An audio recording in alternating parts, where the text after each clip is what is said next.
Hi everybody, welcome back to my channel mama and Shivay, जहाँ पर हम बात करते हैं आपकी प्रेगनेंसी के बारे में और आपके बच्चों के बारे में।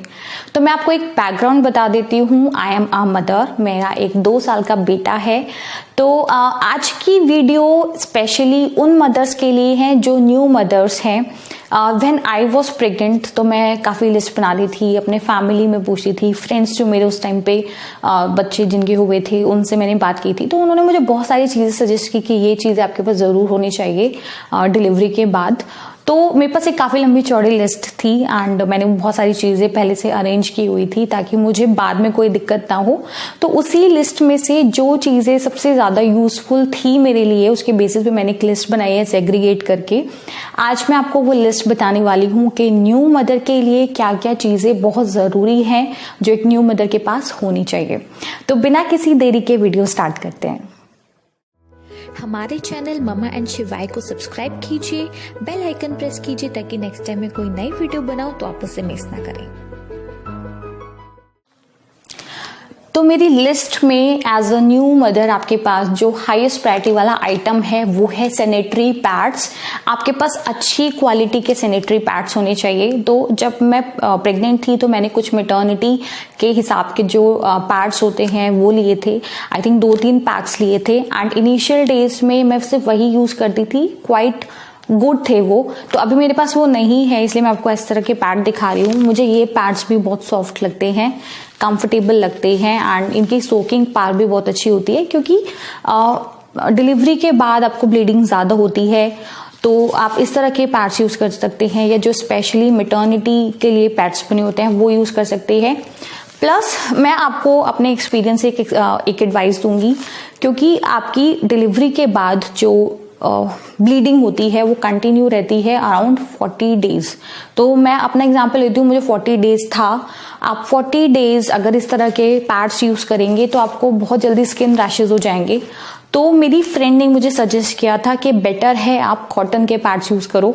तो मैंने फिर एंड में जब शुरू का टाइम निकल गया था, थोड़ी ब्लीडिंग ज़्यादा होती थी, वो वाला टाइम निकल गया था, तो मैंने उसके बाद की कॉटन के स्टेफ्री के जो रेगुलर पैड्स होते हैं वो यूज़ किए थे एंड बिलीव मी मेरी स्किन बहुत सही थी क्योंकि गर्मी का सीजन था। गर्मी के सीजन में वैसे इतना ईचिंग जैसा होता है, तो स्किन रैश से बचने के लिए बेटर है कि आप कुछ कॉटन के पैड्स में इन्वेस्ट करें ताकि आपको इस तरह की स्किन की प्रॉब्लम ना हो। एंड एक चीज़ जो मैं बताऊंगी आपको मेरे पर्सनल एक्सपीरियंस से, मुझे ऐसा लगा कि सिजेरियन डिलीवरी के बाद आपको ब्लीडिंग कम होती है तो बहुत हैवी एब्जॉर्प्शन वाले जो पैड्स होते हैं उनकी रिक्वायरमेंट नहीं है आपको। जो नॉर्मल फ्लो के लिए बहुत होते हैं पैड्स, वो वाले पैड्स आप ले सकते हो। पता नहीं दूसरों के केसेस में क्या होता है, बट मैंने जितना लोगों से सुना उन्होंने सबने ये बोला क्योंकि आपकी जब सिजेरियन डिलीवरी होती है तो ऑलरेडी आपका जो वेस्ट ब्लड वगैरह होता है वो ऑलरेडी क्लीन कर दिया जाता है, तो आपको ब्लीडिंग बहुत ज़्यादा नहीं होती है। ज़्यादा दिन के लिए हो सकती है, थोड़े थोड़े दिन पे आपको स्पॉट्स दिखते हैं, वो हो सकता है। तो उस टाइम पे आप इस तरह के कॉटन के पैड्स यूज कीजिए, ये बहुत ज़्यादा कंफर्टेबल है। सेकेंड चीज जो एक न्यू मदर के पास होनी चाहिए वो है नर्सिंग ब्रा। जो नॉर्मल ब्रास होती हैं उनमें आप जब बच्चे को फीड कराते हैं तो काफी डिफिकल्टी होती है। तो मैं आपको दिखाती हूँ मैं अपने लिए मैं कौन सी ब्रा यूज करती थी। तो दिस इज अ नर्सिंग ब्रा। अभी ये काफी पुरानी हो गई है क्योंकि शिवाय को मैं अभी भी फीड कराती हूँ एंड जब शुरू में मैं उसको फीड कराती थी उस टाइम पे मैं ये ब्रा पहनती थी। ये मैंने लाइफस्टाइल से ली थी आई थिंक शिवाय के होने से पहले। तो इनमें क्या होता है, यहाँ पे टक्स होते हैं, तो ये टक्स ऐसे ओपन हो जाते हैं इजीली एंड आप अच्छे से बच्चे को फीड करा सकते हो एंड उसके बाद आप इसको फिर से एडजस्ट करोगे तो आपकी ब्रा बंद हो जाती है। तो इस तरह की नर्सिंग ब्रा बहुत कंफर्टेबल रहती है, बच्चे को फीड कराने के लिए बहुत ज़रूरी है आपके पास इस तरह की नर्सिंग ब्रा। किसी भी ब्रांड की आप ले सकते हैं बट इस तरह की नर्सिंग ब्रा आई थिंक एक न्यू मदर के पास ज़रूर होनी चाहिए। मेरी लिस्ट में जो 3rd नंबर पे आइटम है वो है डिस्पोजेबल पैंटीज। इनिशियल डेज में क्योंकि आप सिर्फ बेड पे लेटे रहते हो, जैसे अगर मैं सिजेरियन डिलीवरी का बताऊं तो आपको बहुत ज़्यादा घूमने फिरने नहीं दिया जाता, तो बोला जाता है या तो आप अपनी पुरानी पैंटीज यूज़ करो या इस तरह के डिस्पोजेबल पैंटीज। ये मैंने अमेजोन से मंगवाई थी, मेरी किसी फ्रेंड ने मुझे सजेस्ट किया था, उसके बेसिस पे मैंने मंगवाई थी। तो this is use and throw kind of panties. आप इसके ऊपर इसको हम पैड फिक्सेटर भी बोलते हैं, पैड यूज कीजिए एंड उसके बाद अगर आपको लग रहा है कि बहुत खराब हो गया है या नॉर्मल वेज में, क्योंकि ये तो पैड फिक्सेटर ही है, यूज एंड थ्रो वाला है, तो आप इसको थ्रो कर दीजिए एंड नेक्स्ट टाइम आप दूसरी पैंटी इसमें से यूज कर सकते हैं। तो मुझे लगता है this is most recommended from my side, ये होना चाहिए आपके पास। ये अलग अलग ब्रांड में आते हैं, अलग अलग तरह के आते हैं, तो वो आपकी चॉइस है, आप थोड़ा रिसर्च करके देख सकते हैं कि क्या ज़्यादा सूटेबल है। बट मुझे लगता है कि ये इनिशियल डेज के लिए बहुत ज़रूरी आइटम है जो आपकी लिस्ट में होना चाहिए। आइटम जो मेरी लिस्ट में है that is this feeding pillow. I am sorry अगर अभी आपको थोड़ा पुराना लग रहा है तो, क्योंकि मैंने ये स्पेशली वीडियो बनाने के लिए अपने बेड के अंदर से निकाला है। तो इस तरह का फीडिंग पिलो आपके पास ज़रूर होना चाहिए, क्योंकि जब आपकी डिलीवरी होती है उस टाइम पे आप ज़्यादा देर बैठ नहीं पाते हो, स्पेशली अगर सिजेरियन हुआ है तो आपको काफ़ी बैक पेन रहता है। तो उस टाइम पे बच्चे को फीड कराना तो ज़रूरी है, तो आप बार बार बैठोगे बच्चे को फीड कराने के लिए एंड आपको बैक पेन हो जाता है। तो बहुत ज़्यादा सर्च करने के बाद, रिसर्च करने के बाद मैंने ये फीडिंग पिलो ऑर्डर किया था अमेजोन से। बहुत कंफर्टेबल है ये, इस तरह से देखिए इसमें ये शेप होती है, तो ये शेप आपकी यहाँ पे आप अपनी कमर पे जब बैठ के आप अपने बच्चे को फीड कराते हैं तो ये इस तरह से आप बैठ के इस तरह से फंसा लीजिए, ये कमर में इस तरह से एडजस्ट हो जाएगा।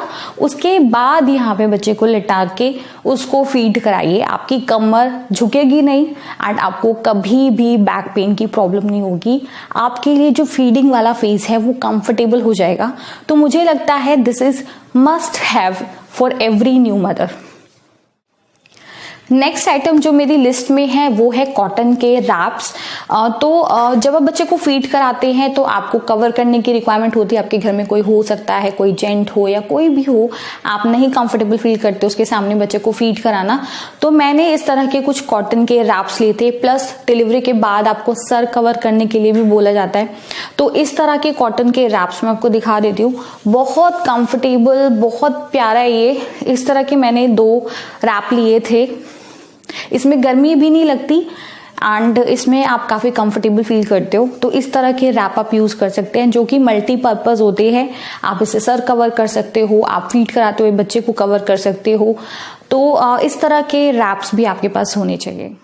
नेक्स्ट आइटम जो मेरी लिस्ट में है वो है कंफर्टेबल क्लोथिंग्स, क्योंकि आपको अपने बच्चे को फीड कराना है तो आपके पास कुछ फ्रंट ओपन गाउन होने चाहिए ताकि आप अपने बच्चे को इजीली फीड करा सके। एंड कुछ खुले खुले, जैसे मेरी डिलीवरी गर्मी में हुई तो मुझे बहुत ज़्यादा खुले खुले कपड़े पसंद हैं, तो उस तरह के मैंने कुछ गाउन्स खरीदे थे। अगर आप पहले से गाउन नहीं पहनते हैं तो आपको अनकंफर्टेबल लगेगा, क्योंकि मुझे ज़्यादातर जैसे पजामा टी शर्ट पहनने की आदत है। तो उसके बाद मैंने जब इस तरह के गाउन्स लिए तो मैंने बहुत ज़्यादा यूज़ नहीं किए, बट फ्रंट ओपन कुछ आपके पास होना चाहिए ताकि आप अपने बच्चे को फीड करा सके। तो मैं आपको गाउन दिखा देती हूँ। मैंने ये गाउन खरीदे थे, they are also from Lifestyle, मैंने ये लाइफस्टाइल से खरीदे थे। तो ये फ्रंट ओपन है, यहाँ पे आप देख सकते हो बटन है प्रॉपरली। तो इस तरह का फ्रंट ओपन ये था। एंड एक और लिया था मैंने, बहुत ढूंढा था, मुझे मिले नहीं थे इस तरह के गाउन ना इजीली। तो इस तरह के आप गाउन, ये देखिए इसमें भी यहाँ पे बटन्स हैं, तो ये खुल जाते हैं, तो आप इजीली अपने बच्चे को ब्रेस्ट फीड करा सकते हैं। प्लस मैंने जो कुछ भी खरीदा था बहुत ध्यान से खरीदा था कि कॉटन होना चाहिए, डिलीवरी बहुत ज़्यादा गर्मी में होगी, तो ये चीज़ कंफर्टेबल क्लोथिंग में आती है कि आप बहुत ज़्यादा कंफर्टेबल फील करें एंड आपको गर्मी भी ना लगे। नेक्स्ट आइटम आता है बेली बैंड।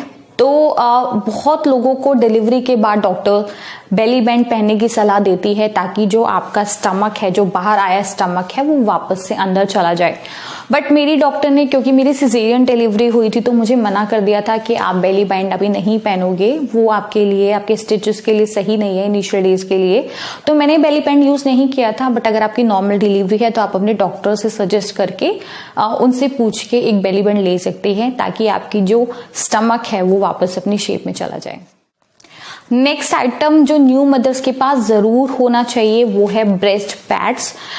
ये ब्रेस्ट पैड्स मैंने फर्स्ट क्राई से मंगवाए थे। They are from Philip Avent brand.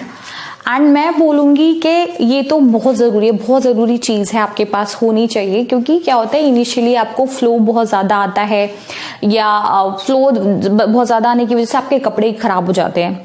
And चलो घर में हो आप फिर भी आप मैनेज कर लेते हो, बट अगर आप कहीं बाहर जाते हो तो बहुत ज़्यादा ऑकवर्ड सी सिचुएशन हो जाती है जब आपकी ब्रेस्ट लीक करती है। तो आपके पास इस तरह के ब्रेस्ट पैड्स होने चाहिए। ये आपकी लीकेज को कवर करती है, उसको बाहर नहीं आने देती। मैं आपको एक पैड खोल के दिखा देती हूँ। तो दिस इज अ पैड, ये यहाँ से ओपन होता है, ये इस तरह से ओपन होता है। तो ये वाली साइड अंदर वाली साइड है, ये बाहर से है, एंड इसको आपको अपनी ब्रा के अंदर रखना होता है। तो जितना भी एक्स्ट्रा लीकेज होती है वो ये सोक कर लेता है एंड आपको वेट होने से बचाता है, आपको ऑकवर्ड सिचुएशन से बचाता है। तो ये चीज़ बहुत ज़रूरी है, ये न्यू मदर्स के पास ज़रूर होना चाहिए। तो आप अपनी लिस्ट में ज़रूर इंक्लूड कर लीजिए कि आपके पास ब्रेस्ट पैड होने चाहिए। नेक्स्ट जो बहुत ज़रूरी चीज़ है वो है कि आप प्रेगनेंसी के टाइम पे जो विटामिन्स खाते थे, आयरन, कैल्शियम, वो आप डिलीवरी के बाद भी कंटिन्यू रखिए। जनरली डॉक्टर बोलते हैं कि आफ्टर डिलीवरी 6 महीने आपको वो विटामिन्स, आयरन्स, कैल्शियम्स खाने होते हैं। तो आप अपने डॉक्टर से कंसल्ट कर सकते हैं कि आपको कौन से न्यूट्रिशंस की रिक्वायरमेंट है, उसके बेसिस पे आप वो कंज्यूम कीजिए ताकि आपकी बॉडी को जो रिक्वायरमेंट है न्यूट्रिशंस की वो पूरी हो। नेक्स्ट बहुत ज़रूरी आइटम है स्ट्रेच मार्क रिमूवल क्रीम। तो मेरे चैनल पे ऑलरेडी वीडियो है कि मैंने प्रेगनेंसी के टाइम पे क्या यूज़ किया था स्ट्रेच मार्क के लिए एंड उसके क्या रिजल्ट्स थे। बट क्योंकि मैं बहुत डिसअपॉइंटेड थी, क्योंकि मेरे स्ट्रेच मार्क्स बहुत ज़्यादा दिख रहे थे डिलीवरी के बाद, तो मैंने बहुत सर्च करने के बाद ये पामर का स्ट्रेच मार्क रिमूवल क्रीम मंगवाई थी। This is very good. इसमें आर्गन ऑयल है, आलमंड ऑयल है, शिया बटर है एंड इसके रिजल्ट्स बहुत अच्छे थे। मुझे बहुत जल्दी जो स्ट्रेच मार्क्स थे वो बहुत जल्दी हल्के हो गए थे, लाइट हो गए थे, छोटे छोटे हो गए थे। तो स्ट्रेच मार्क क्रीम आपके पास होनी चाहिए। आप प्रेगनेंसी में भी यूज़ करते हैं एंड प्रेगनेंसी के बाद, डिलीवरी के बाद भी यूज़ करते हैं, तो स्ट्रेच मार्क आपकी लिस्ट में ज़रूर होना चाहिए। नेक्स्ट मेरी लिस्ट में जो आइटम है वो है ब्रेस्ट पंप। ये आपकी फीडिंग से रिलेटेड है। This is a breast pump from medulla brand. मैंने ये लिया था because I am a working girl and मुझे 6 महीने बाद अपनी जॉब ज्वाइन करनी थी। तो मेरे लिए क्वेश्चन था कि मैं 6 महीने के बाद अपने बच्चे को फीड कराना चाहती हूँ, वो कैसे कराऊँ।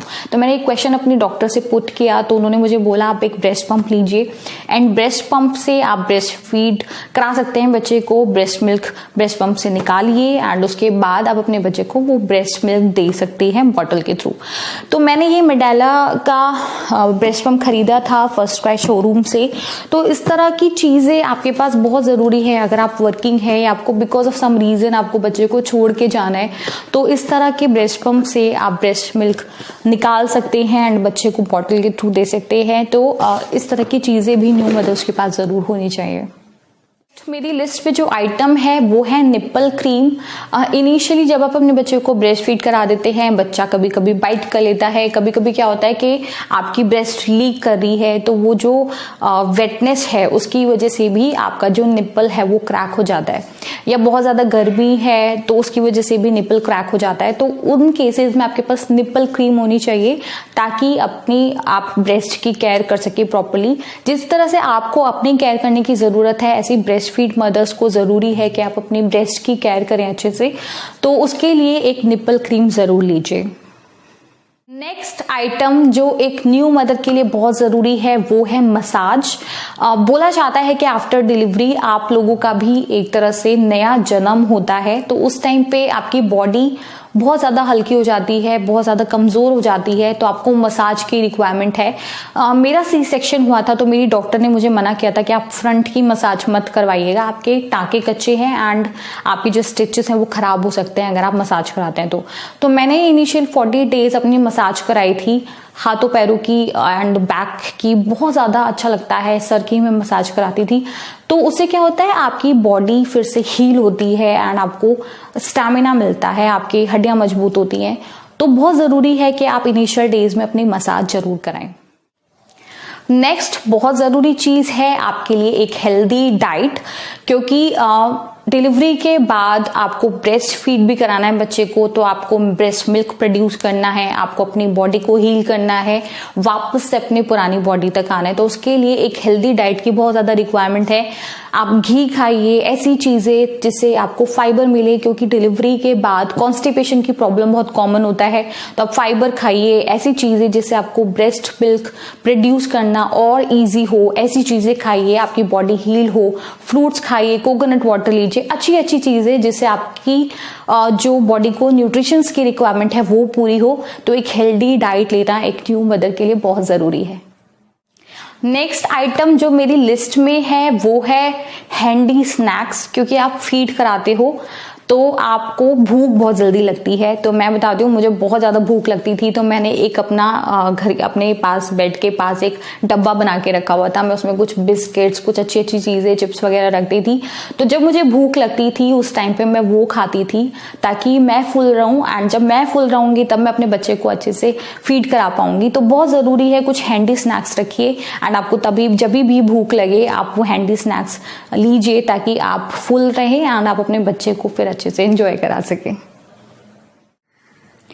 So this is the last item जो कि न्यू मदर्स के पास जरूर होना चाहिए। This is my diaper bag.